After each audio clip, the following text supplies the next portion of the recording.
up to Tony Stark and came up to Tony Stark and said, this is our, I forgot the really Avengers Initiative. Yeah. But what's important about Agents of S.H.I.E.L.D. that I think is really awesome is it looks like it's going to lead into Captain America very importantly, because Captain America in The Winter Soldier, the next film, is an agent of S.H.I.E.L.D. And there's something dark happening in S.H.I.E.L.D. By the time you get to The Winter Soldier, and you see shades of that in the most recent episodes. Especially this week's episode, which was called The Hub, which featured comic book character, I don't know if it's a fan favorite, it was definitely one of my favorites, Victoria Hand, who in the comics, when Norman Osborn takes over S.H.I.E.L.D. And changes the name and everything, she's his right-hand woman. She's his Pepper Potts. I kind of like that, they're taking, like, Spider-Man characters that they clearly can't touch until somehow Sony gives up the rights to them. Well, Victoria Hand they can play with. Yeah. She's an Avengers character. Mm-hmm. New Avengers. So it's kind of funny that they find shortcuts to bring that up. Yeah. And you just learned a lot about the mystery of Agent Coulson. Oh, I love that mystery, and I hope we get an answer this season. If not, if they get another season, I want that stuff to keep on going. I'd like to see it get answered soon. I would also like to see... I want to see a reunion between, like, Tony Stark and Phil Coulson.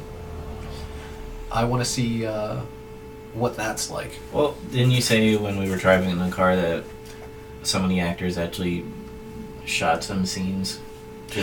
Well, yeah, you have a lot of people shooting things, and you don't know what it's all for. Mm-hmm. So, like, when Nick Fury was shooting scenes for Agents of S.H.I.E.L.D., everybody thought, like, he was shooting Captain America, the Winter Soldier, but he was shooting a quick cameo for Agents of S.H.I.E.L.D. And while they're filming Captain America, you have Gary Shandling, who played a senator in Iron Man 2, who's on set reprising that character, possibly for Captain America, or possibly for Agents of S.H.I.E.L.D., or possibly for, maybe they're mixing and matching. One thing I like is the team-ups. That they started to use the characters, the group. They changed the complete dynamic. Yeah, they put, Agent Ward with Fitz, and you're like, oh man, it's just gonna be a bickering match between each other because they both kind of like Skye, and now if you watch the Fitz episode, now there's a drastic change now because now it's like Fitz and Simmons maybe are gonna start liking each other. Oh yeah, there's lots of fun little 90210 kind of dynamics. They're like, oh my god, Simmons gave Fitz a sandwich. Well, that's love. Yeah, and she like everything that he liked down to a T on his sandwich, and you're like, all right, she obviously really likes him. I also like that, like, while Ward is obviously like a professional who's theoretically emotionally damaged by his life, Fitz is really somebody who steps up and can take care of himself and be an agent of S.H.I.E.L.D. Yeah, and I love that, Agent Ward, in the beginning of the season, he was like, I'm only a solo man, I can only do solo missions, and now he learned how to be like a team player, and he's like, my mission is to protect you, Fitz.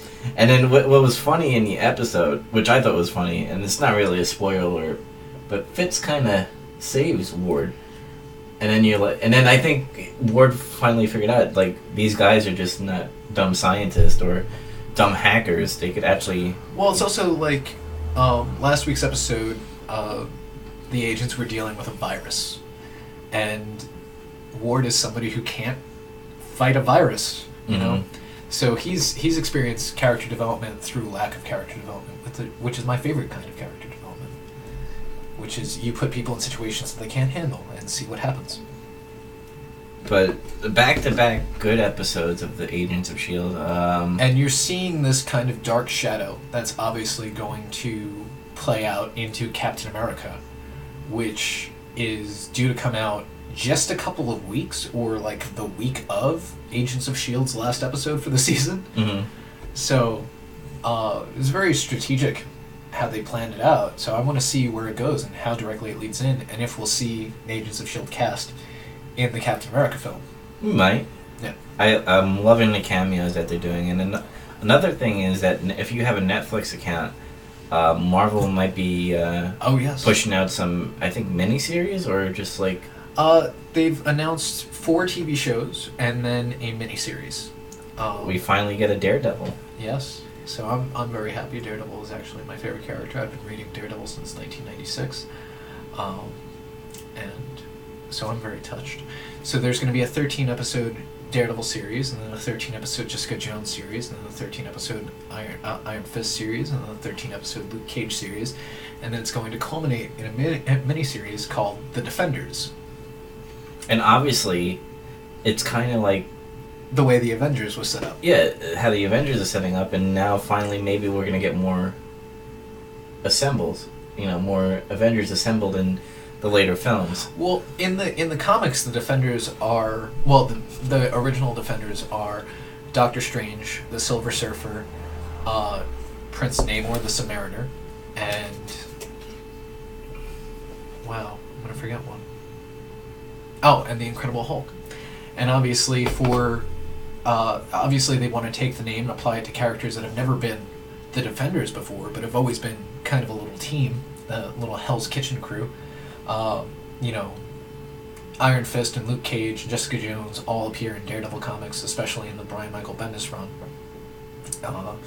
And they're locals, and they lead Daredevil to try to join the Avengers at one point. So I'm very eager to see what they do with the Defenders, and if they'll get movies after that. Because it's probably interesting if you make a TV series an origin point, and then you can go off and do a movie about something else bigger and better. Well, the one thing I'm worried about, yeah, a lot of people have Netflix, but some people actually go on Netflix for big shows like Breaking Bad, Lost, or 24, or anything that's big. Then you have people like me and you that actually search Netflix. Well, not just that, but I think Netflix will attract a lot of subscribers for having Marvel properties. Mm-hmm. I think that a lot of TV shows have been successful doing new seasons on Netflix, such as Arrested Development. And there's always talk of other TV shows heading in that way. I know there's talk of Veronica Mars, which was canceled years ago and is now going to be a movie. Because of Kickstarter. Yeah. But there's talk of it continuing as a TV series for at least a season on Netflix. Well, hopefully if they make a lot of money on the movie and then another Kickstarter will happen, they could, you know, obviously get big. Yeah, and we'll see how that goes. But we're going to take a quick break, and then when we come back, I have two more shows we need to talk about, since we both watch different shows. We have The Arrow, and we have, not The Arrow, just Arrow, and The Blacklist. So we'll be right back, and there's Simmons again hooking up that Be Right Back.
We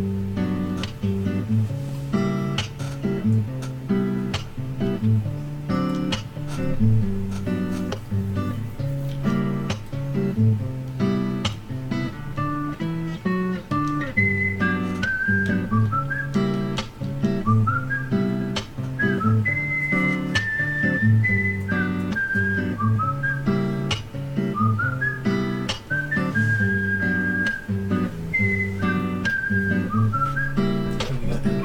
Still full. 5.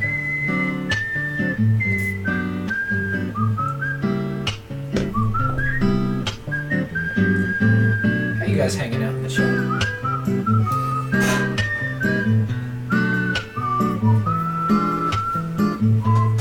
How's everybody out there?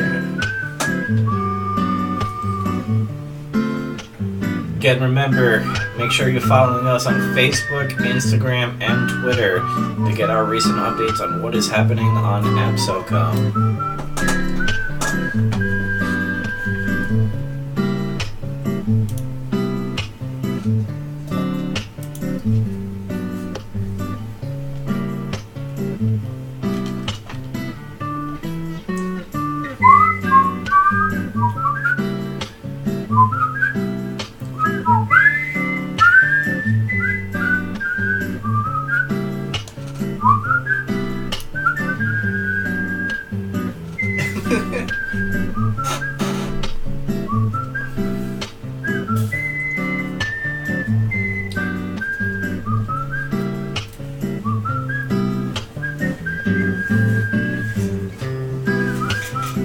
I think we might have to pay Simmons for using his pick. We'll pay him with love. Alright, we'll come back.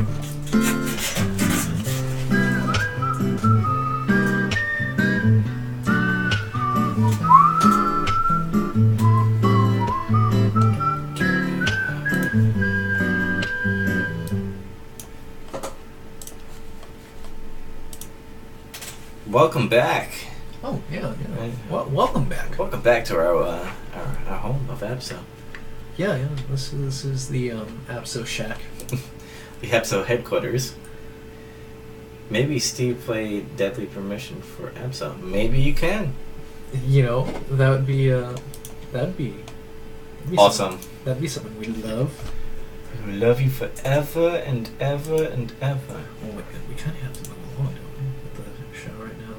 Yeah. But, hold on a sec. And one more. Ready? Let's do a little, come join us. If it picks up. There we go. That's good. I don't know what we're doing. Let's talk about Arrow. Who watches Arrow? Arrow's another show that's really good. And The Blacklist. Who watches The Blacklist? Blacklist is another show that's really good. What's funny is that The Blacklist, Remington is... I'm still an episode behind. Oh, fucking... I can never truly catch up. My DVR does not have enough space. Tears. Well, talk about Arrow. I mean, I haven't been caught up about it, so this is... Oh, Arrow's just awesome. That's what I'm going to say about Arrow. Arrow's awesome. Arrow's been setting itself apart, making itself look cinematic, and doing a lot of character development with side characters that you would never expect. It's still a CW show. I mean, there's lots of romance and bickering and 90210 kind of stuff. But other than that, it's pretty much on par with movies like, you know, the Dark Knight trilogy and Man of Steel, which Man of Steel is not my favorite Superman interpretation, but it's still good. You know? It didn't sell a lot in where the store I work at. Yeah. I wonder why. Yeah. It's got a lot of bad word of mouth, but so does Iron Man 3, and Iron Man 3 is a great movie. Great movie. It's a great movie, but I'm sick and tired of people being like, the Mandarin is not the Mandarin. Mm.